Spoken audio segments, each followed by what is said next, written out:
নানা কর্মসূচির মধ্য দিয়ে বিশ্ব রেড ক্রস ও রেড ক্রিসেন্ট দিবস পালন করেছে বাংলাদেশ রেড ক্রিসেন্ট সোসাইটি। বৃহস্পতিবার সকালে রাজধানীর মগবাজারে সোসাইটির সদর দপ্তরে জাতীয় ও প্রাতিষ্ঠানিক পতাকা উত্তোলনের মাধ্যমে দিবসের আনুষ্ঠানিকতা শুরু হয়।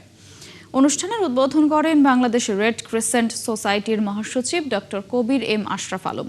দিবসটি উপলক্ষে রাজধানীর হাতিরঝিলে কয়েকশো স্বেচ্ছাসেবক, ঊর্ধ্বতন কর্মকর্তা, কর্মচারী ও প্রতিনিধিরা মানববন্ধনে অংশ নেন। এ সময় প্ল্যাকার্ড ও ব্যানার হাতে নিয়ে স্বেচ্ছাসেবকরা মানবিকতা ও সেবার বার্তা ছড়িয়ে দেন। পাশাপাশি দিবসটি উপলক্ষে সদর দপ্তরে বিনামূল্যে প্রাথমিক স্বাস্থ্য পরীক্ষার ব্যবস্থা রাখা হয়। মানবতায় ঐক্যবদ্ধ এই প্রতিপাদ্যকে সামনে রেখে এবছরের আয়োজনে রয়েছে বিভিন্ন মানবিক কর্মসূচি ও সচেতনতামূলক প্রচার।